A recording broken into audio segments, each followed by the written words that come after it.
கண்ணியத்துக்குரியவர்களே, இன்று உலகம் முழுக்க கவலையாலும் பிரச்சனையாலும் சோதனைகளாலும் மன விரக்திகளாலும் வாழ்க்கையின் விரக்திகளாலும் மரணத்தை எண்ணி வாழக்கூடிய வாழ்வைத்தான் பலர் வாழக்கூடிய சூழ்நிலையை நாம் பார்க்கிறோம். குறிப்பாக வாலிப சமூகத்துடைய ஆண்களும் பெண்களும் பெரும்பான்மையாக இந்த நிலையில் இருக்கக்கூடிய காட்சியைத்தான் நம்மால் பார்க்க முடிகிறது. அல்லாஹுடைய தூதர் ஸல்லல்லாஹு அலைஹி வஸல்லம் இந்த காலம் மறுமை நெருங்கும் போது வரும் என்று சொன்னார்கள். மனிதர்களுடைய இறுதி காலம் நெருங்கும் போது மன்னரைகளை பார்த்து மனிதர்கள் சொல்லுவார்கள், நீங்கள் இருக்கக்கூடிய இடத்தில் நாங்கள் இருக்க வேண்டுமே என்று. மரணித்தவனை பார்த்து உயிர் உள்ளவன் மரணிக்க வேண்டும் என்று ஆசைப்படுவான் என்று அல்லாஹுடைய தூதர் ஸல்லல்லாஹு அலைஹி வஸல்லம் அவர்கள் சொன்னார்கள். இப்படி மரணத்தை எண்ணி கவலையாலும் பிரச்சனைகளாலும் சோதனைகளாலும் நெருக்கடிகளாலும் வாழக்கூடிய வாழ்வை இறுதி சமூகம் சந்திக்கும் என்று அல்லாஹுடைய தூதர் ஸல்லல்லாஹு அலைஹி வஸல்லம் அவர்கள் சொன்னார்கள். இன்று இதற்காக மருத்துவமனைகள் உருவாகிவிட்டது, இதற்காக மருத்துவர்கள் உருவாகிவிட்டார்கள். இதுவே மிகப்பெரிய ஒரு அம்சமாக சமூகத்தில் மாறிக்கொண்டிருக்கிறது. இப்படி சோதனையான காலத்தில் நீங்கள் சோதனைகளை சந்தித்துக் கொண்டிருந்தால், நோயால், செல்வ இழப்பால், கண்ணிய இழப்பால், அல்லது வாழ்க்கையின் நெருக்கடிகளால், உறவுகளுடைய பிரிவால், இது போன்ற எந்த சோதனையில் நீங்கள் சிக்குண்டிருந்தாலும் இந்த செய்தியை செவிதாழ்த்தி கேளுங்கள். இந்த சோதனைகளில் நீங்கள் தனியாக இல்லை, உங்களுடைய இறைவன் உங்களோடு தான் இருக்கிறான். மீண்டும் சொல்கிறேன், இந்த சோதனைகள் எதுவாயினும் கவலை கொள்ளாதீர்கள், நீங்கள் தனியாக இல்லை, இறைவன் உங்களோடு தான் இருக்கிறான். அந்த செய்தி தான் நான் இப்போது உங்களுக்கு சொல்லக்கூடிய செய்தி. குர்ஆன் சொல்லுகிறது, வனப்லூக்கும் பிஷ்ஷர்ரி வல் கைரி ஃபித்னா. அல்லாஹ் நலவிலும் தீயதிலும் சோதனைகளை கொடுப்பான். இறைவனை பொறுத்தவரை நலவை இறைவன் கொடுப்பதும் ஒரு தீயதை உங்களை அணுக வைப்பதும் இரண்டும் இறைவனை பொறுத்தவரை சோதனைதான். உலகத்தை படைத்து மனிதர்களை இந்த உலகத்திலே அனுப்பும் போதே இறைவன் கூறிவிடுகிறான், வலனப்லுவன்னகும், நிச்சயமாக திட்டமாக நான் உங்களை சோதித்தே தீருவேன். பசியை கொண்டு சோதிப்பேன், பயத்தை கொண்டு சோதிப்பேன், செல்வ இழப்புகளை கொண்டு சோதிப்பேன், தொழிலின் நஷ்டத்தை கொண்டு சோதிப்பேன், உயிரிழப்புகளை கொண்டு உங்களை நான் சோதிப்பேன் என்று இறைவன் சோதித்தே தீருவான் என்று கூறிதான் மனித இனத்தை இந்த பூமியிலேயே அனுப்பி இருக்கிறான். இந்த பூமியிலேயே சோதனைகளில் இருந்து நீங்கி ஒரு சமூகம் வாழ வேண்டும் என்றால் அவர்கள் யாராக இருப்பார்கள் தெரியுமா? நபிமார்கள், இறை தூதர்கள். ஆனால் அந்த இறை தூதர்கள் தான் இந்த பூமியிலேயே அதிகம் சோதிக்கப்பட்டவர்கள். சோதனை எனக்கும் உங்களுக்கும் மட்டும் இறைவனால் கொடுக்கப்படுவதல்ல, நபிமார்கள் தான் இந்த உலகத்திலே சோதனை கொடுப்பதற்கு முதலாவதாக இறைவனால் தேர்ந்தெடுக்கப்படுபவர்கள். குர்ஆன் சொல்லுகிறது, நபிமார்கள் நிராசை அடைந்து நாங்கள் பொய்ப்பிக்கப்பட்டு விட்டோம் என்று எண்ணும் அளவிற்கு அவர்கள் நிராசை அடையும் போதுதான் அந்த சோதனையால், அந்த சிரமங்களால், அந்த கஷ்டங்களால் இறைவன் அவர்களுக்கு வெற்றியை அளிப்பான் என்று குர்ஆன் சொல்லுகிறது. இறை தூதர் ஸல்லல்லாஹு அலைஹி வஸல்லம் அவர்களிடத்திலே கேட்கப்பட்டது, இந்த பூமியிலேயே அதிகமாக சோதனைக்கு உள்ளாக்கப்பட்டவர்கள் யார் என்று. அல்லாஹ்வின் தூதர் ஸல்லல்லாஹு அலைஹி வஸல்லம் அவர்கள் சொன்னார்கள், நபிமார்கள். அவர்களுக்கு பிறகு நல்லவர்கள், அவர்களுக்கு பிறகு அவர்களை பின்தொடர்பவர்கள், அவர்களை பின்தொடர்பவர்கள் என்று அல்லாஹ்வுடைய தூதர் ஸல்லல்லாஹு அலைஹி வஸல்லம் அவர்கள் சொன்னார்கள். மனிதர்களுடைய எல்லோருடைய வாழ்க்கையிலும் இந்த எல்லா சோதனைகளும் பொதுவானது. நானும் நீங்களும் மட்டும் சோதனையில் உள்ளாக்கப்படுவதில்லை என்ற நியதியை நாம் புரிந்து கொள்ள வேண்டும். நமது வலதுபுறம் இடதுபுறம் இருக்கக்கூடிய எல்லோர்களும் சோதிக்கப்படுகிறார்கள். இப்போது பாருங்கள், பலஸ்தீனிலே முஸ்லிம்கள் படக்கூடிய பிரச்சனைகள், அவர்கள் சந்திக்கக்கூடிய சிரமங்கள், அவர்கள் சந்திக்கக்கூடிய உயிரிழப்புகள், பசியால் வாழக்கூடிய மனிதர்கள் நமக்கு முன்னால் வாழ்ந்து கொண்டிருக்கிறார்கள். தண்ணீர் கிடைக்காமல் தாகத்திலே கடல் நீரை குடிக்கக்கூடிய மக்கள் இன்று பலஸ்தீனிலே உண்டு. பசியால் புல்லை, விலங்கினங்களுடைய கழிவை சாப்பிடக்கூடிய மக்களாக இன்று பலஸ்தீன் மக்கள் பசியால் தாகத்தால் வாடுகிறார்கள். மனைவி இல்லை, குழந்தைகள் இல்லை, கணவன் இல்லை, உறவுகள் இல்லை. ஒரு கடைக்கு சென்று திரும்பி வந்த பெண்ணுக்கு குடும்பம் முழுக்க மண்ணில் புதைந்திருக்கிறது. அவர்களுக்கு உணவுக்கு வாய்ப்பில்லை, தண்ணீருக்கு வாய்ப்பில்லை, ஒதுங்குமிடத்திற்கு வாய்ப்பில்லை, பாதுகாப்பிற்கு வாய்ப்பில்லை. அவர்கள் தொழுவதற்கு மஸ்ஜிதுகள் இல்லை பலஸ்தீனில். இந்த சோதனைகளுக்கு முன்னால் எல்லாம் என்னையும் உங்களையும் நிறுத்தி பாருங்கள். நம் சோதனைகள் எல்லாம் ஏமாத்திரும். என்ன அளவு சோதனைகளை சந்திக்கிறோம். இப்படி மனித இனத்தில் அல்லாஹ் அவன் நாடியவர்களை அவன் நாடிய அளவு சோதனைகளை கொடுத்து நெருக்கிக் கொண்டே இருப்பான். இந்த சோதனையில் இருக்கக்கூடிய எனக்கும் உங்களுக்கும் குர்ஆனும் சுன்னாவும் சொல்லக்கூடிய மருந்துகள் என்ன தெரியுமா? முதலாவது மருந்து எடுத்துக்கொள்வோம், அல் ஈமானு பில் கதரி கைரிஹி வ ஷர்ரிஹி. நன்மையாயினும் தீயதாயினும் எதுவாயினும் என் இறைவனின் புறத்திலிருந்துதான் என்னை வந்தடைகிறது. அவன் இந்த சோதனை வருவதற்கு முன்னதாகவே அந்த விதியை நிர்ணயித்திருக்கிறான், அதை அறிந்திருக்கிறான். அந்த சோதனை எனக்கு வருகிறது, இதன் மூலமாக இறைவன் என்னை சுத்தப்படுத்த, என் அந்தஸ்தை உயர்த்த நாடுகிறான், அல்லது என்னை நான் செய்யும் பாவங்களால் தண்டிக்க நாடுகிறான். இதை பின்னால் விளக்குகிறேன். ஆனால் ஒரு முஃமின் சோதனைகள் வரும்போது அவனுடைய உள்ளத்தில் பதிய வைக்க வேண்டிய முதல் அம்சம், இதை என் இறைவன் அறிந்திருக்கிறான். வமா தஸ்குது மின் வரகத்தின் இல்லா யஅலமுஹா. இந்த உலகத்தில் இருந்து ஒரு மரம், அந்த மரத்தில் இருந்து ஒரு இலை கீழே விழ முடியாது என் இறைவனுடைய நாட்டம் இல்லாமல், கல்வி இல்லாமல். இதை அறிந்த இறைவன் என் சோதனையை அறியாமல் இருப்பானா? எனக்கு வரக்கூடிய நோயை, செல்வ இழப்பை, கஷ்டங்களை, சிரமங்களை, பிரிவை என் இறைவன் அறியாமல் இருப்பானா? அல்லது நாம் இன்று உலகத்திலே பார்க்கக்கூடிய எல்லா சோதனைகளையும், பலஸ்தீனில் என்னுடைய சமூகம் படக்கூடிய சிரமங்களை, கஷ்டங்களை, சோதனைகளை, அந்த இரத்தங்களை, அந்த உயிரிழப்புகளை, அந்த பிரிவுகளை, அந்த ஓலங்களை இறைவன் அறியாமல் இருப்பானா? இறைவன் அனைத்தையும் அறிந்திருக்கிறான். ஆனால் அவனுக்கென்று ஒரு நியதி இருக்கிறது, அவனுக்கென்று ஒரு வழிமுறை இருக்கிறது. இந்த சமூகத்தை தூய்மைப்படுத்துவதற்கும், இந்த சமூகத்திற்கு அவன் பாவங்களின் காரணமாக தண்டனைகளை கொடுப்பதற்கும். அல் ஈமானு பில் கதரி வல் கைரிஹி வ ஷர்ரி, நன்மை தீமை அனைத்தும் இறைவனின் புறத்திலிருந்து வருகிறது. அவன் நாடியதால் தான் இது என்னை வந்தடைந்திருக்கிறது என்பதை முதலில் ஒரு முஃமின் ஏற்றுக்கொள்ள வேண்டும். இரண்டாவது மருந்து, இறை நினைவை உள்ளத்திலே கொண்டு வர வேண்டும். இறைவனை உள்ளம் நினைக்க தயாராக வேண்டும். உள்ளத்தின் நோய்க்கு மிகப்பெரிய மருந்து அலா பி ذிக்ரில்லாஹி தத்மஇன்னுல் குலூப். உள்ளத்தின் நிம்மதியை அல்லாஹ் ذிக்ரில் வைத்திருக்கிறான், அவனுடைய நினைவில் வைத்திருக்கிறான். ரப்பை ஒருவன் சோதனையில் நினைத்தால் ஃபத்குருனி ஃபத்குரூனி அத்குருக்கும், ஃபத்குரூனி அத்குருக்கும், என்னை நினையுங்கள். ரப்பு சொல்லுகிறான், உங்களை படைத்தவன் சொல்லுகிறான், உங்களை பரிபாலிப்பவன் சொல்லுகிறான், அத்குருக்கும், உங்களை நான் நினைக்கிறேன். அல்லாஹு அக்பர். அல்லாஹ் நினைத்து விட்டால் உங்களுடைய சோதனைகள் எல்லாம் எம்மாத்திரம் அவனுக்கு நீக்குவதற்கு. உங்கள் நோயில் இறைவன் உங்களை நினைத்து விட்டால் அவனை தவிர வேறு யார் உங்களுக்கு மருந்தை கொடுத்து அந்த நோயை நீக்க முடியும்? செல்வ இழப்பை நீக்க முடியும், பிரிவுடைய கவலைகளை நீக்க முடியும், வாழ்வின் பிரச்சனைகளை நீக்க முடியும். அல்லாஹ்வுடைய தூதர் ஸல்லல்லாஹு அலைஹி வஸல்லம் சொன்னார்கள், அல்லாஹ் கூறுவதாக, ஒரு அடியான் என்னை எப்படி நினைக்கிறானோ அது போன்றே நானும் அவனை நினைக்கிறேன். அவன் என்னை நினைத்தால் நான் அவனோடு இருந்து விடுகிறேன். அவன் என்னை தனிமையில் நினைத்தால் நானும் அவனை தனிமையில் நினைக்கிறேன். அவன் ஒரு கூட்டத்தில் என்னை நினைவு கூர்ந்தால் அவன் நினைவு கூறக்கூடிய கூட்டத்தை விட சிறந்த கூட்டத்தில் நான் அவனை நினைவு கூறுகிறேன் என்று அல்லாஹ்வுடைய தூதர் ஸல்லல்லாஹு அலைஹி வஸல்லம் அல்லாஹ் கூறுவதாக சொன்னார்கள். அவன் தனிமையில் அவன் நினைத்தால் என்னை, நான் அவனை தனிமையில் நினைக்கிறேன். என்னை நினைத்தால் நான் அவனோடு தான் இருக்கிறேன் என்று அல்லாஹ் கூறுகிறான். அல்லாஹ் உங்களோடு இருந்தால் ஏன் கவலை? அல்லாஹ் உங்களோடு இருந்தால் ஏன் பிரச்சனைகள்? அல்லாஹ் உங்களோடு இருந்தால் ஏன் சிரமங்கள்?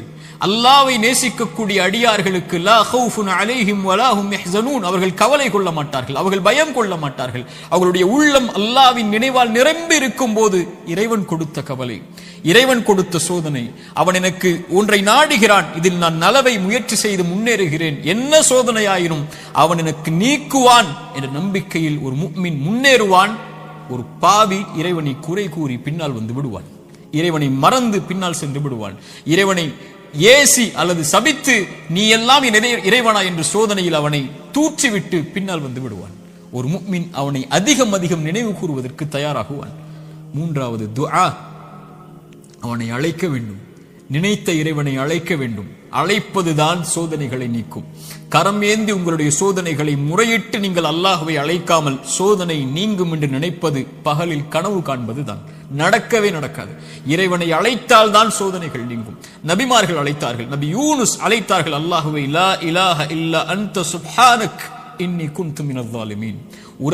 உறவுகளை விட்டு நீங்கி, உலகத்தை விட்டு நீங்கி செய்த ஒரு சிறிய தவறால் மீன் வயிற்றில் அகப்பட்டு இருளில் கிடக்கக்கூடிய ஒரு நபி, அவர்களுக்கு தெரியும் இந்த இருளில் இருந்து யாரும் என்னை நீக்க முடியாது, என்னை விலக்கி கொண்டு வர முடியாது, மீன் வயிற்றுடைய இருள் சூழ்ந்திருக்கிறது, உங்களுடைய வாழ்க்கையும் இருளால் சூழப்பட்டிருந்தால் அல்லாஹ்வுடைய தூதர் சொன்னார்கள், யூனுஸ் அழைத்த அந்த பிரார்த்தனையை நீங்களும் அழையுங்கள், அல்லாஹ் உங்களையும் அந்த பிரச்சனையில் இருந்து நீக்குவான். லா இலாஹ இல்லா அன்த சுப்ஹானக், வணக்கத்துக்குரிய இறைவனை, உன்னை தவிர வணங்கத் தகுதியானவன் யாரும் இல்லை, நீ பரிசுத்தமானவன். இன்னி குன்து மினல் ஸாலிமீன், நான் அநீதம் செய்பவன் யா அல்லாஹ், அநீதத்திற்கு உள்ளானவன் யா அல்லாஹ், எனக்கு இந்த சோதனைகளை நீக்கு யா அல்லாஹ் என்று அவன் கேட்பான். அல்லாஹ் அந்த சோதனையை நீக்குவான். நான் செய்த பாவத்தால் எனக்கு இந்த சோதனை என்றால் இதோ விடுகிறேன் யா அல்லாஹ், நீக்கு யா அல்லாஹ். நபி யூனுஸ் அழைத்தார், அல்லாஹ் நீக்கிறான். நபி மூசா அழைத்தார், அல்லாஹ் நீக்கிறான். நபி இப்ராஹிம் அழைத்தார்கள், அல்லாஹ் நீக்கினான். நபி தாவூத் அழைத்தார்கள், அல்லாஹ் நீக்கினான். நபி நூஹ் அழைத்தார்கள், அல்லாஹ் நீக்கினான். நபி ஜக்கரியா அழைத்தார்கள், அல்லாஹ் நீக்கினான். நபி அய்யூப் அழைத்தார்கள், அல்லாஹ் நீக்கினான். முஹம்மது ரசூலுல்லாஹ் ஸல்லல்லாஹு அலைஹி வஸல்லம் அழைத்தார்கள், அல்லாஹ் நீக்கினான். நாம் அழைத்தோமா அல்லாஹ்வை? நாம் கேட்டோமா அல்லாஹ்விடத்தில்? நாம் முறையிட்டோமா, யா அல்லாஹ் இந்த சோதனையால் சிரமப்படுகிறேன், அவதிப்படுகிறேன், கஷ்டப்படுகிறேன், இன்னல் படுகிறேன், கண்ணீர் வடிக்கிறேன், எனக்கு இந்த சோதனையை நீக்கு யா அல்லாஹ். என் பாவத்தின் மூலமாக வந்திருந்தால் இதோ இந்த பாவங்களை விட்டு விலகி வருகிறேன் யா அல்லாஹ், என் கவலையை நீக்கு என்று கேட்டிருக்கிறோமா? அல்லாஹ்வுடைய தூதர் ஸல்லல்லாஹு அலைஹி வஸல்லம் ஒரு நபித்தோழரை பார்க்கிறார்கள். பள்ளியில் தொழுகை அல்லாத நேரத்தில் அவரை பார்த்து கேட்டார்கள், ஏன் தோழரே பள்ளிக்கு வந்திருக்கிறாய் இந்த நேரத்தில்? அவர் சொன்னார், யா ரசூலல்லாஹ், கடன், யா ரசூலல்லாஹ், கவலைகள், உள்ளம் நிரம்பி இருக்கிறது அல்லாஹ்வின் தூதரே. அல்லாஹ்வுடைய தூதர் ஸல்லல்லாஹு அலைஹி வஸல்லம் சொன்னார்கள், நான் உனக்கு ஒரு துஆவை சொல்லித் தருகிறேன், அதை நீ ஓதினால் அல்லாஹ் ரப்புல் ஆலமீன் உனக்கு இந்த சோதனைகளில் இருந்து வெளியேறக்கூடிய வாய்ப்பை அல்லாஹ் ரப்புல் ஆலமீன் உனக்கு தருவான். என்ன அல்லாஹ்வின் தூதரே அந்த பிரார்த்தனை? அல்லாஹும்ம இன்னி அஊது பிக மினல் ஹம்மி வல் ஹஸன், அல்லாஹும்ம இன்னி அஊது பிக மினல் ஹம்மி வல் ஹஸன். யா அல்லாஹ், என்னுடைய துக்கம், என்னுடைய எதிர்காலம் என்ன ஆகப் போகிறது, நான் எதை நோக்கி செல்ல போகிறேன், என்னுடைய வருமானம் என்ன ஆகப் போகிறது, இவ்வளவு கஷ்ட இழப்புகளை சந்தித்து விட்டேனே, இனிமேல் என்ன ஆகப் போகிறது என்ற கவலையில் இருந்தால் யா அல்லாஹ் அந்த துக்கத்தை நீக்கு யா அல்லாஹ். எதிர்கால கவலைகளை பற்றிய கவலையை உள்ளத்திலிருந்து நீக்கு யா அல்லாஹ். வல் ஹஸன், என்னுடைய முன்னால் நான் செய்த பாவங்கள், முன்னால் என் வாழ்க்கையில் நடந்த நிலைகள், நான் சந்தித்த இழப்புகள், அதனால் என் உள்ளம் துவண்டிருக்கிறது. எதிர்காலத்தை பற்றியும் கடந்த காலத்தில் நான் செய்ததை பற்றியும் என்னுடைய உள்ளம் கவலை கொண்டு நடக்க முடியாமல், நகர முடியாமல் இருக்கிறேன் யா அல்லாஹ், அதை நீக்கு யா அல்லாஹ். எதிர்காலத்தை பற்றிய கவலையை நீக்கு, கடந்த காலத்தை பற்றிய நினைவுகளை நீக்கு, இனிமேல் வாழக்கூடிய வாழ்க்கையை சரிபடுத்தி என்று இறைவனை அழைப்பான். அல்லாஹும்ம இன்னி அஊது பிக மினல் ஹம்மி வல் ஹஸன் வ அஊது பிக மினல் அஜ்ஸி வல் கஸல். யா அல்லாஹ், இயலாமை, என்னால் இனிமேல் என்ன செய்ய முடியும், என்ன இருக்கிறது என்னிடத்தில், எதை கொண்டு செல்லுவேன் என்ற பயம், இயலாமை என்னிடத்தில் இருக்கிறது. யா அல்லாஹ், கசல், சோம்பேறித்தனத்தால் சோம்பலில் இருக்கிறேன், என்னால் முடியும் யா அல்லாஹ், ஆனால் எழ முடியவில்லை, என்னால் இந்த சோதனைகளை கடக்க முடியவில்லை, என்னிடத்திலே தைரியம் இல்லை யா அல்லாஹ், தைரியத்தை கொடு, அதை செய்து முடிக்கக்கூடிய உறுதியை கொடு. வஅஊது பிக மினல் அஜ்ஸி வல் கஸல் வஅஊது பிக மினல் ஜுப்னி வல் புகுல். யா அல்லாஹ், கஞ்சத்தனத்தை விட்டும், யா அல்லாஹ் கோழைத்தனத்தை விட்டும், யா அல்லாஹ் கடன் என்னை மிகைப்பதை விட்டும், மனிதர்கள் என்னை ஆக்கிரமிப்பதை விட்டும் என்னை பாதுகாத்து விடு யா அல்லாஹ்.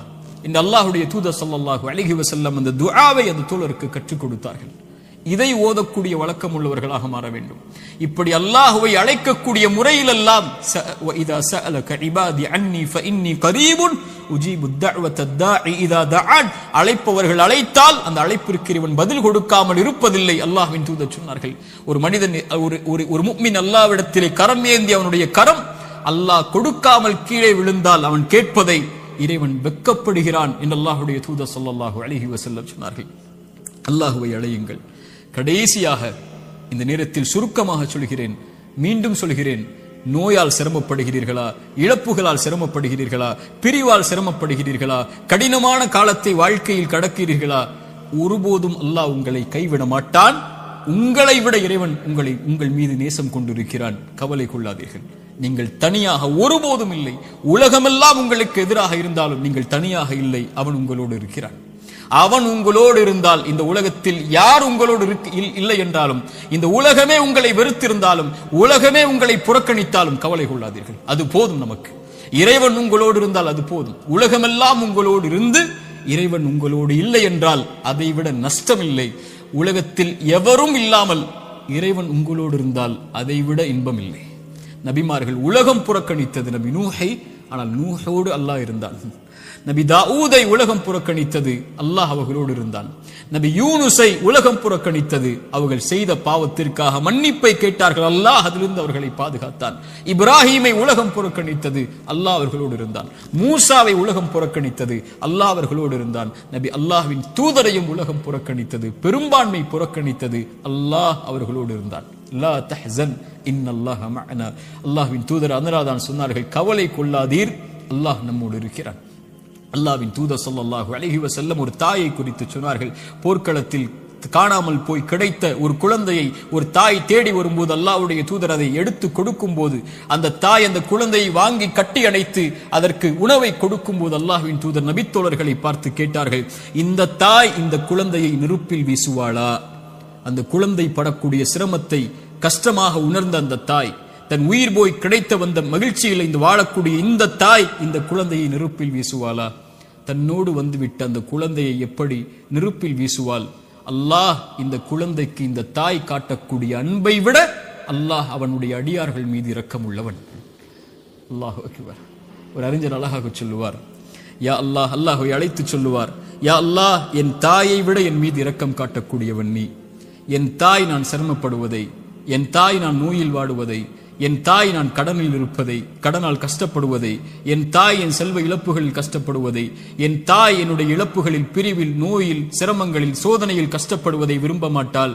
என் தாயை விட என் மீது இரக்கம் உள்ள நீயும் விரும்ப மாட்டாயா அல்லாஹ், அதை எனக்கு இரக்கம் காட்டு, இந்த சோதனையை நீக்கென்று அல்லாஹ்வை அழைப்பார்கள் அறிஞர்கள் இந்த ஹதீஸை கொண்டு. அல்லாஹு அக்பர். அல்லாஹ் உங்களை ஒருபோதும் கைவிட மாட்டான். அல்லாஹ் உங்களை ஒருபோதும் பிரிந்து விட மாட்டான். அல்லாஹுவின் பக்கம் வந்து விட்டால் அல்லாஹ் உங்களை ஒருபோதும் வேதனை அடைவதை, உங்கள் கண்கள் கண்ணீர் வடிப்பதை, உங்கள் உள்ளம் நெருக்கமாகுவதை, உங்கள் உள்ளம் உடைக்கப்படுவதை இறைவன் ஒருபோதும் பார்த்து கொண்டிருக்க மாட்டான்.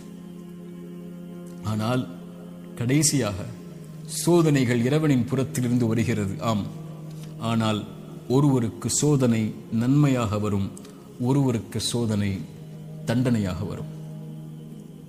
நபிமார்களுக்கு சோதனை வந்தது என்று சொன்னேன். எல்லா நபிமார்களுக்கும் சோதனை வந்தது. அந்த சோதனைகள் அவர்களை தூய்மைப்படுத்துவதற்காக, அவர்களை சுத்தப்படுத்துவதற்காக, அவர்களுடைய அந்தஸ்தை அல்லாஹ்விடத்திலே உயர்த்துவதற்காக, ஈமானில் அவர்களை உறுதிப்படுத்துவதற்காக, எல்லாவற்றையும் கொண்டும், உலகத்தை கொண்டும், மார்க்கத்தை கொண்டும், தீனை கொண்டும் அல்லாஹ் சோதித்துக் கொண்டே இருந்தால் அவனின் பக்கம் அவர்களை நெருக்கமாக்கி, அவனின் பக்கம் அவர்களை நெருக்கமாக்கி கொண்டு வருவதற்காக. அது நிஅமா, அது அருள்.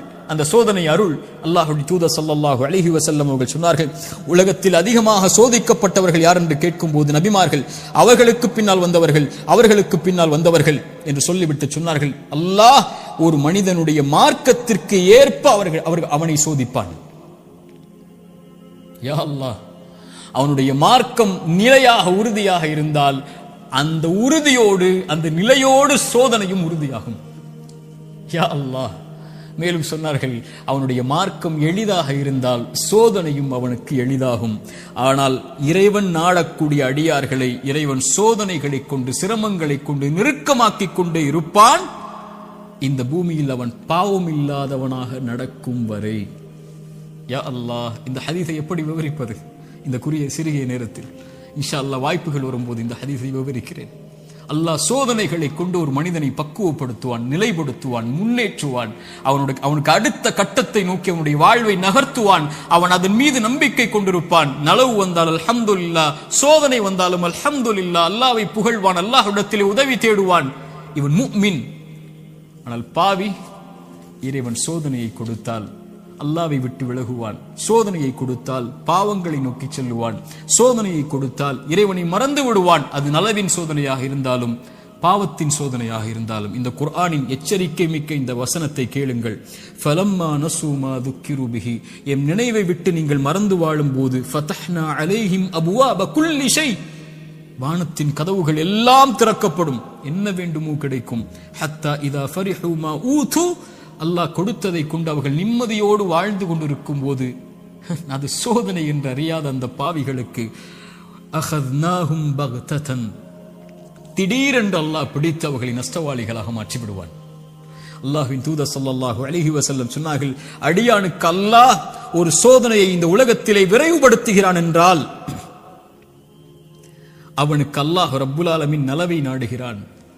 அல்லாஹ் அவனுக்கு சோதனையை தாமதப்படுத்துகிறான் என்றால் பாவங்களின் காரணமாக நாளை மறுமையில் அவனுக்கு அல்லாஹ் ரப்புல் ஆலமீன் அதை கொடுப்பதற்கு அல்லாஹ் காத்திருக்கிறான். தீயதாக நல்லவருக்கு சோதனையை உலகத்திலேயே கொடுத்து அல்லாஹ் அவனை நெருக்கமாக்கி விடுவான். பாவியை விடுவான் அல்லது பிடிப்பான். பிடித்தாலும் விட்டாலும் அவன் அழிவது நிச்சயம். அல்லாஹ் ரப்புல் ஆலமீன் அப்படிப்பட்ட பாவங்களை விட்டு அல்லாஹ் எம்மை பாதுகாப்பானாக. நல்லவர்களுக்கு சோதனை அருள். அவர்கள் அனுபவிக்கக்கூடிய ஒவ்வொரு கண்ணீர் துளிக்கும், ஒவ்வொரு சிரமத்திற்கும், ஒவ்வொரு கவலைக்கும், ஒவ்வொரு துக்கத்திற்கும், ஒவ்வொரு அழைப்பிற்கும், அவர் காலில் ஒரு முள் தைத்தால் கூட அவர் படக்கூடிய இன்னலுக்கும் அல்லாஹ் பாவங்களை அழித்துக் கொண்டே இருப்பான். ரசூலுல்லாஹ் சொன்னார்கள் ஸல்லல்லாஹு அலைஹி வஸல்லம். ஆனால் பாவி படக்கூடிய ஒவ்வொரு சோதனையும் அவன் மீண்ட அல்லாஹ்விடத்திலே செய்த பாவங்கள் எதுவாயினும், அவன் கடந்த காலம் எதுவாயினும், எவ்வளவு கொடிய பாவங்களை வைத்திருந்தாலும் அவன் பாவத்திலிருந்து விலகாமல் சோதிக்கப்படும் போது நன்மையை நோக்கி செல்லாமல் இருந்தால் அவனுக்கு இந்த உலக வாழ்வும் மறுமையும் அழிவுதான். சோதிக்கப்பட்டால் உள்ளத்திடம் கேளுங்கள், நன்மையில் இருக்கிறாயா, பாவத்தில் இருக்கிறாயா? நன்மையில் இருந்தால் இது உனக்கு அருளின் சோதனை, முன்னேறு, வெளிச்சம் உனக்கு முன்னால் இருக்கிறது, நடந்து சென்று கொண்டே இரு, இந்த இருள் நீங்கிவிடும். இருளுக்கு பிறகு பகல், துன்பத்திற்கு பிறகு இன்பம், நோய்க்கு பிறகு சுகம், இப்படி உலகம் மாறி மாறி உனக்கு கொடுக்கும். ஓடிவிடு நன்மையை தேடி. வெளிச்சம் உன் வாழ்க்கையில் விரைவில் வரும், மிகப்பெரிய வெளிச்சமாக. நீ ஒரு மாதம் சிரமப்படுவாய், ஆனால் நீ கடக்க வேண்டிய இந்த மாதத்தை அல்லாஹ்வின் நம்பிக்கையில் நன்மையில் கடந்து விட்டால் நீ வருடம் முழுக்க நிம்மதியோடு இருப்பாய். 3 நாள் 4 நாட்கள் நோயில் சிரமப்பட்டால் கவலை கொள்ளாதே. அந்த நோயை அல்லாஹ்வின் நன்மைகளை எதிர்பார்த்து காரணிகளை எடுத்துக்கொண்டு களி, அல்லாஹ் உனக்கு அதற்கு பிறகு மிகப்பெரிய சுகத்தை வைத்திருக்கிறான். ஆனால் பாவத்தில் இவை அனைத்தையும் நீங்கள் சந்தித்தால், பாவம் உங்களிடத்திலே இருந்தால், யா அஹி யா உக்தி, என் தோழரே, என் சகோதரியே, அல்லாஹ்விற்காக அதை விடுங்கள். அல்லாஹ் உங்களை அரவணைக்க காத்துக் கொண்டிருக்கிறான். அவனை நோக்கி வந்து விடுங்கள். உங்கள் வாழ்வின் கவலைகள், பிரச்சனைகள், துன்பங்கள் இவை அனைத்தையும் இறைவன் நீக்கி விடுவான். அல்லாஹ் அப்படிப்பட்ட வாழ்வை எமக்கு தரட்டும். அல்லாஹ் இந்த அறிவுரை எனக்கும் உங்களுக்கும் அறிவுரையாக்கட்டும். இதன் மூலமாக என்னுடைய வாழ்வை இறைவன் செழிப்பாக்கட்டும். உலக சமூகத்திலே முஸ்லிம் சமூகம் படுகின்ற இன்னல்கள், கஷ்டங்கள், பிரச்சனைகள், சோதனைகள், குறிப்பாக பலஸ்தீனில் நம்முடைய சகோதர சகோதரிகள் படக்கூடிய எல்லா இன்பங்கள், சோதனை, எல்லா இழப்புகளுக்கும், எல்லா சோதனைகளுக்கும், எல்லா துன்பங்களுக்கும் அல்லாஹ் விரைவில் மிகப்பெரிய வெற்றியோடு அல்லாஹ் வெளிச்சத்தை தரட்டும். அகூலு கௌலி ஹாதா அஸ்தக்ஃபிருல்லாஹ் லீ வலக்கும். அஸ்ஸலாமு அலைக்கும் வரஹ்மத்துல்லாஹி வபரகாத்துஹு.